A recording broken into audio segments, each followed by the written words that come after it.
Episode 33, The Debate Over British Imperialism, an AP European History podcast by Hammer History Productions.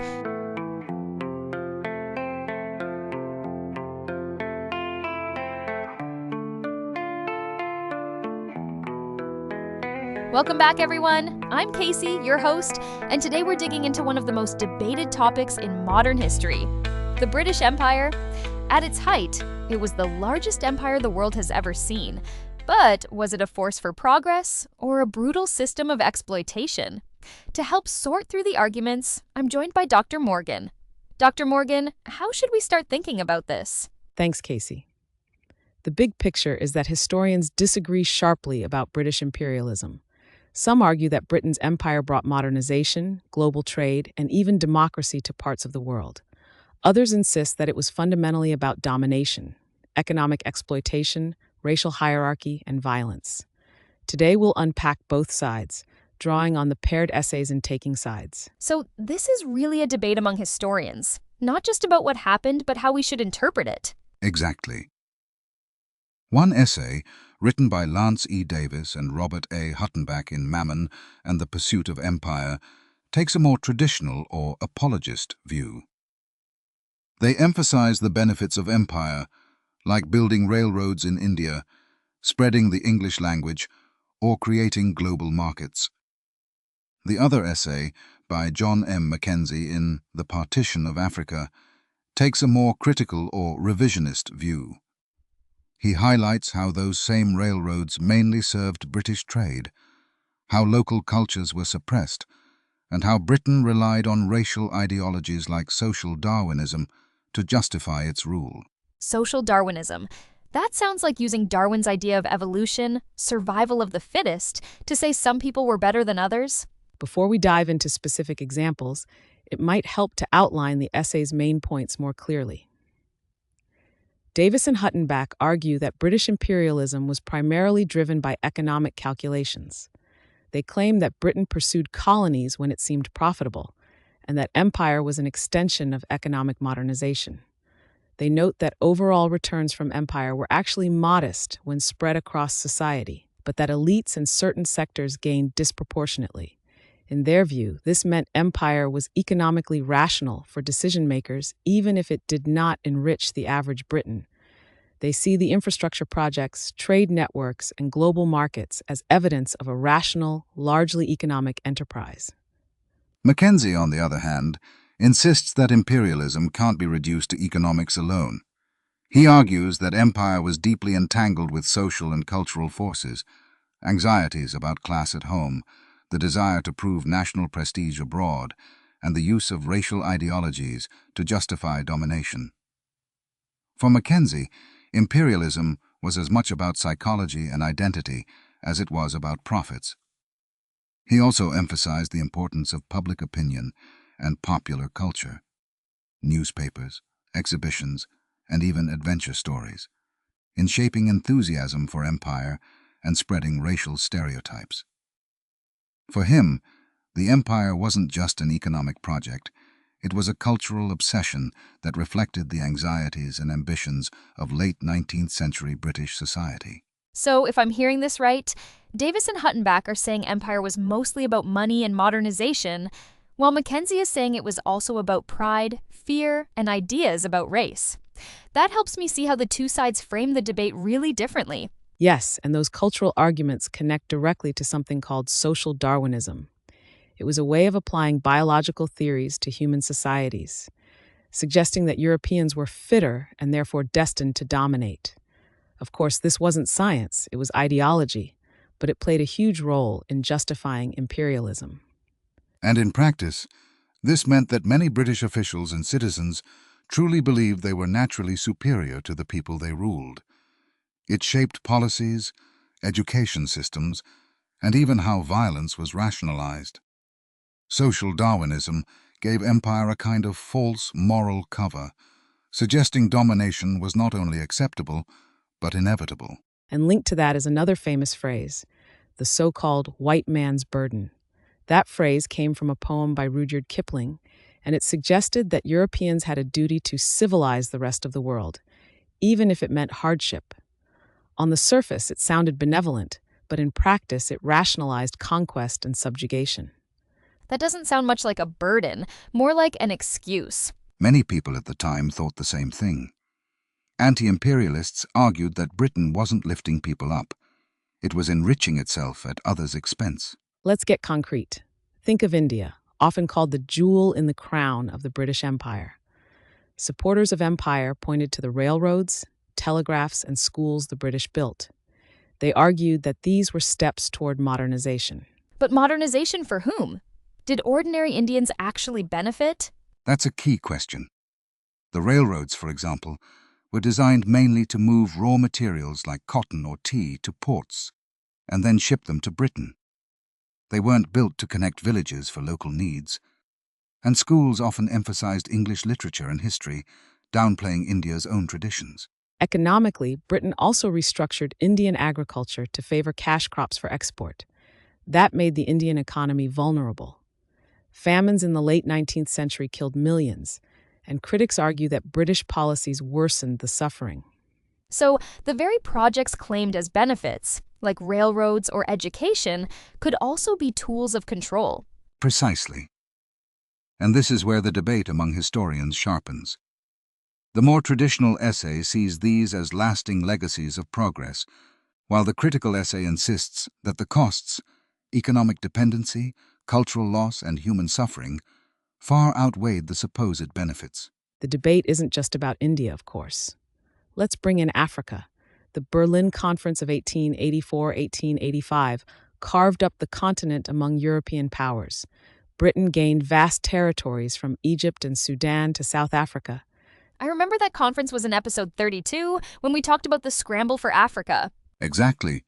And in South Africa, the British clashed with the Afrikaners, descendants of Dutch settlers. This led to the South African, or Boer, War at the turn of the 20th century. That war was brutal, right? Extremely. The British used concentration camps where Afrikaner civilians, especially women and children, suffered and died in large numbers. This is another reminder that empire often involved violence at its core. So if someone says British imperialism was about spreading democracy or fair play, those concentration camps don't fit that picture. That's the tension. Pro-imperialist arguments highlight order, infrastructure, and global trade. Anti-imperialist arguments stress coercion, exploitation, and racial hierarchy. And we should note, Casey, that this wasn't the last time Britain relied on such harsh methods. Decades later, during the Mau Mau uprising in Kenya in the 1950s, British forces again used detention camps, torture, and brutal counterinsurgency tactics to suppress resistance. It shows that repression was not just an early feature of empire, but a recurring one. The Mau Mau uprising. Can you explain what that was? I don't think I have heard of it. Of course. It was a nationalist movement in Kenya, led mostly by members of the Kikuyu people, who were demanding land and independence from British colonial rule. The British government portrayed it as a violent rebellion, but many historians now see it as an anti-colonial struggle. Britain responded with mass arrests, forced labor, and widespread torture. Tens of thousands of Kenyans were detained in camps under horrific conditions. Wow, so the same empire that claimed to stand for liberty and progress could also run torture camps. That really undercuts the idea of empire as a purely positive legacy. Can we talk about China too? I know Britain fought the Opium Wars there. Yes, Britain wanted access to Chinese markets, but didn't have much that China wanted in return. So British traders sold opium grown in India to Chinese buyers. When the Chinese government tried to stop the trade, Britain sent in gunboats. The wars forced China to sign unequal treaties, opening ports and granting Britain privileges. That seems like the opposite of free trade. Exactly. It was trade backed by military force, what we call gunboat diplomacy. And this is where the cultural side matters. The British often portrayed Chinese and Indian societies as stagnant, backward, or corrupt. This is what the scholar Edward Said later called Orientalism, a way Westerners misrepresented non-Western societies as exotic or inferior in order to justify dominating them. So Orientalism wasn't just about art or literature, it was political. Completely. It shaped how Europeans imagined the people they ruled, and how they explained empire to themselves back home. Let's step back to the global level. The late 19th century is often called the era of new imperialism. Unlike earlier empires, which were more about trade posts or coastal enclaves, this phase involved direct political control and vast territorial expansion. Why then? What changed in the late 1800s? Industrialization. Britain and other European powers needed raw materials, cotton, rubber, tin, and new markets for their goods. They also had new technologies like steamships, the telegraph, and Maxim guns that made conquest easier. And don't forget nationalism.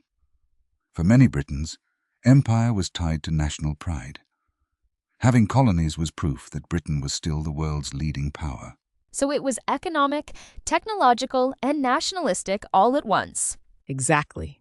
And that's why the debate is so fierce. If you emphasize the economic motives, empire looks like exploitation. If you emphasize the political and cultural effects, some people argue it created global connections that shaped the modern world. I'm trying to think about this from the perspective of ordinary people living in the empire. What did it mean for them? Good question. For many, it meant disruption of daily life. African farmers might be forced to grow cash crops instead of food. Indian students might be required to learn in English. Cultural traditions could be dismissed as backward. At the same time, some people did find opportunities. Access to education, new forms of employment, or migration to other parts of the empire. Yes, there was also massive global mass migration during this era. Millions of Europeans left for what historians call Neo-Europes, settler colonies like Canada, Australia, and New Zealand. These places were transformed by British migration and investment, often at the expense of indigenous populations. So even migration could be part of empire, with winners and losers. Exactly. That's why it's too simple to say the empire was either all good or all bad. It was complex, with multiple layers of impact. Let's circle back to the historians' debate. What are the main arguments on each side? The pro-imperialist essay emphasizes order and modernization. It suggests that without British rule, colonies like India might have fragmented and that empire created the conditions for stable governments and economic growth. The anti-imperialist essay counters that Britain wasn't building for others. It was building for itself. It points to famines, forced labor, wars, and racial ideologies as evidence that empire was fundamentally exploitative. And as students, we're supposed to recognize that both arguments exist, like Davis and Huttenbach's emphasis on economic modernization versus Mackenzie's critique of exploitation, and then evaluate them? Exactly. Historiography isn't about picking a winner, but about understanding how interpretations are built. Each historian chooses which evidence to emphasize, and that shapes their conclusions. And importantly, our view of empire today is influenced by the present. In the 21st century, when many former colonies are independent and critical of imperial legacies, it makes sense that historians highlight exploitation more than progress. So history writing changes with time, just like we talked about in earlier episodes. Before we wrap up, I want to ask, how does this debate about British imperialism connect to today? One connection is globalization, the global economy we live in today, with multinational corporations, global supply chains, and debates over economic inequality, has roots in imperial networks. Another is race and identity. The ideas of superiority and inferiority that were used to justify empire still echo in racism and cultural stereotypes today. Debates about statues of imperial figures, or about how museums display artifacts, show how the past remains present. That makes sense. So when we hear arguments that empire was mostly beneficial, we should ask, beneficial for whom and at what cost? And that's the key lesson. History isn't a single story. It's a debate, with evidence and interpretation. Before we close, I have one more question. Do you think European countries today owe anything to their former colonies, like reparations, apologies, or other forms of justice? How does that connect back to the way historians debate what empire meant? That's a powerful question.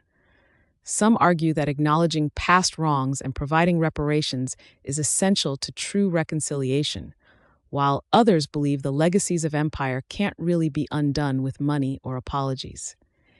If we think in terms of the historians we've discussed, Davis and Huttenbach might argue that because empire was economically rational and brought modernization, reparations don't really fit the story they tell.